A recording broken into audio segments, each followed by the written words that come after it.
नमस्कार दोस्तों, स्वागत है आप सबका अनस्टॉपेबल 20 में। आज हमारा राजस्थान जीके क्विज़ का पार्ट नंबर है 35।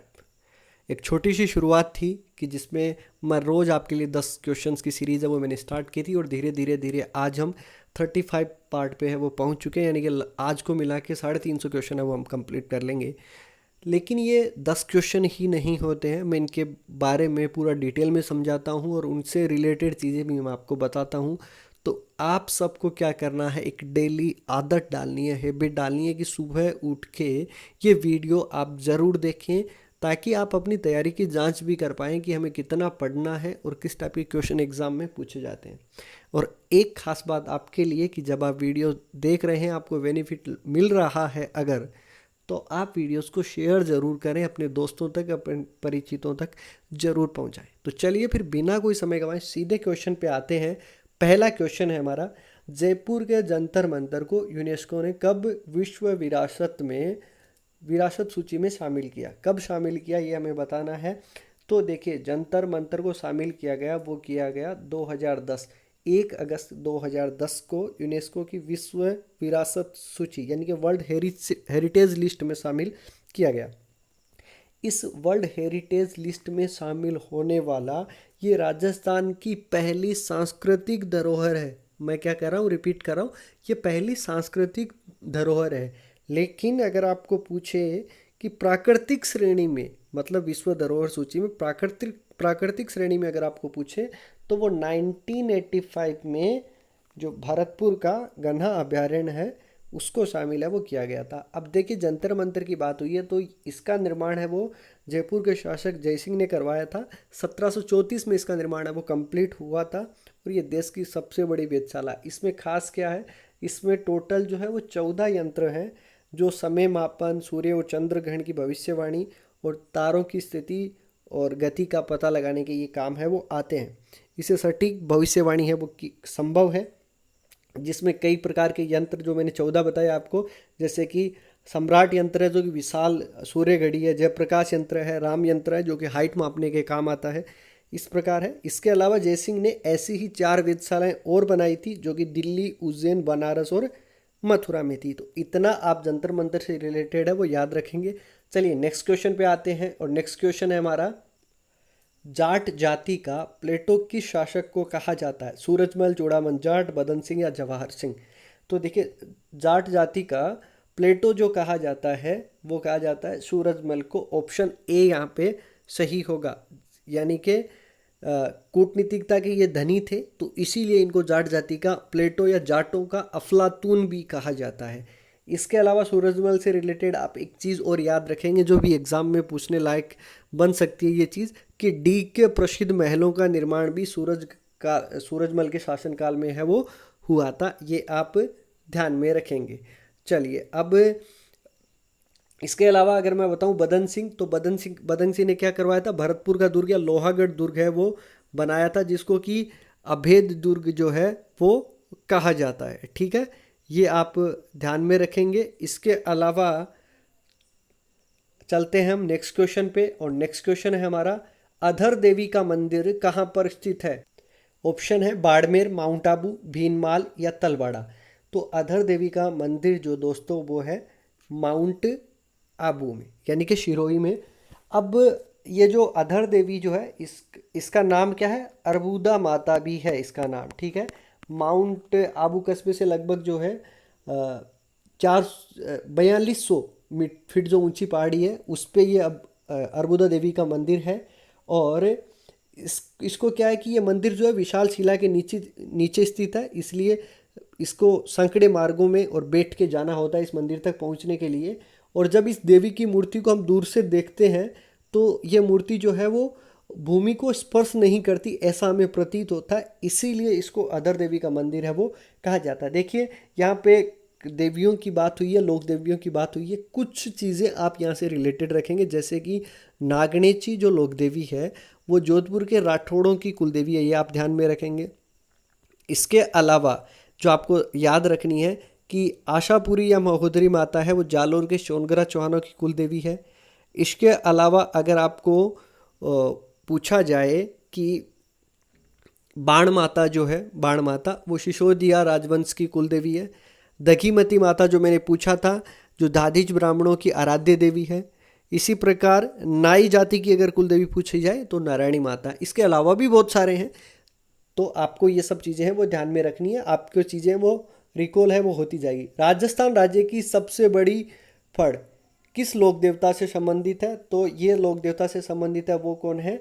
देव नारायण जी। ऑप्शन सी होगा, देव नारायण जी को ये समर्पित है और ये सबसे बड़ी फड़ है वो राज्य की मानी जाती है। ठीक है, चलिए नेक्स्ट क्वेश्चन पे चलते हैं। और नेक्स्ट क्वेश्चन है हमारा, नाथ द्वारा क्षेत्र में होली के अवसर पर किया जाने वाला नृत्य है वो कौन सा है? ऑप्शन ए है बम नृत्य, दूसरा है ढोल, तीसरा है नाहर और चौथा जो है दोस्तों वो है डांग नृत्य। तो नाथद्वारा क्षेत्र में होली के अवसर पे जो नृत्य किया जाता है उसको कहते हैं डांग नृत्य। ठीक है, अब देखिए ये ऑप्शन ए, बी और सी है, इनके बारे में मैं थोड़ा थोड़ा आपको बता देता हूँ। जैसे कि बम नृत्य है वो अलवर भरतपुर क्षेत्र में होली के अवसर पे जो नई फसल आने की खुशी में केवल पुरुषों द्वारा नगाड़ों की ताल पे जो है नृत्य है वो किया जाता है ये। इसके अलावा ढोल नृत्य कहाँ का प्रसिद्ध है? जालोर का।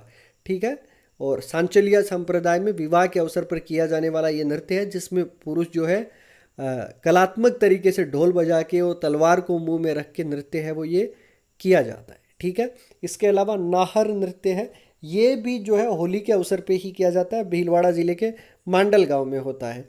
इसमें होली में क्या होता है, 2 या 3 व्यक्ति जो पूरे शरीर पे रुई लपेट कर और सींग लगाकर शेर बनते हैं और ढोरे की थाप पर जो है वो नृत्य करते हैं। इसका उद्भव जो है, उसका उद्गम जो है शाहजहां के शासनकाल से माना जाता है। इतना आप याद में रखेंगे। चलिए अब चलते हैं हम नेक्स्ट क्वेश्चन पे। और नेक्स्ट क्वेश्चन है, केमल मेन के नाम से किसको जाना जाता है? तो केमल मेन के नाम से अशोक टांक को जाना जाता है। ऑप्शन ए यहाँ पे ठीक रहेगा। प्यारेलाल जी गुप्ता, इनको क्या कहा जाता है? चिड़ावा के गांधी। गोकुल जी वर्मा, शेर भरतपुर और मोतीलाल तेजावत, जिन्होंने एक ही आंदोलन का नेतृत्व किया था और ये आदिवासियों के मसीहा के नाम से जाने जाते हैं। इनको आदिवासी जो है बाबूजी नाम कह के है वो बुलाते थे। चलिए नेक्स्ट क्वेश्चन पे चलते हैं। उदयपुर क्षेत्र में तस्तूरी नुमा आकृति वाली पहाड़ों की श्रृंखला को स्थानीय भाषा में क्या कहते हैं? भाकर, गिरवा, बाबाई या मालाखेत की पहाड़ियाँ। ये 4 ऑप्शन है। तो उदयपुर क्षेत्र में जो दोस्तों तस्तूरी नुमा आकृति वाली पहाड़ों की जो मेखला जो होती है उसको स्थानीय भाषा में कहा जाता है गिरवा। ऑप्शन बी यहाँ पे करेक्ट रहेगा। अब देखिए ऑप्शन ए में क्या लिखा हुआ है? भाकर लिखा हुआ है ना। तो भाकर क्या होता है? जो पूर्वी सिरोही क्षेत्र है उसमें जो अरावली की उबड़ खाबड़ जो पहाड़ियाँ होती है उनको भाकर कहा जाता है। बाबाई जो है वो झुंझुनू जिले की पहाड़ियाँ हैं और मालखेत की पहाड़ियाँ जो है वो दोस्तों मैंने पूछा है ये क्वेश्चन, सीकर जिले की पहाड़ियों का स्थानीय नाम है, ये आप ध्यान में रखेंगे। चलिए नेक्स्ट क्वेश्चन पे हम चलते हैं। और नेक्स्ट क्वेश्चन है हमारा, लूनी नदी के बहाव क्षेत्र को जालोर में क्या कहा जाता है? ऑप्शन है नेड़ा, बी रेल, ए या बी दोनों या हरण। तो देखिए लूनी नदी के बहाव क्षेत्र को जालोर में कहा जाता है नेड़ा या रेल, एक ही बात इसी तरीके से नाम लेते हैं।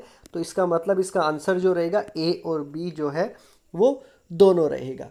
अब लूनी नदी की बात हुई है तो लूनी नदी का उद्गम स्थल कहाँ है? जयपुर, अजमेर की जो नाग पहाड़ी है वहाँ से निकलती है और इसके बाद में अजमेर से ये नागौर, पाली, जोधपुर, बाड़मेर, जालोर से होते हुए गुजरात के कच्छ के रण में जाके विलुप्त हो जाती है। पूर्णतः बरसाती नदी है, ये आप ध्यान में रखेंगे।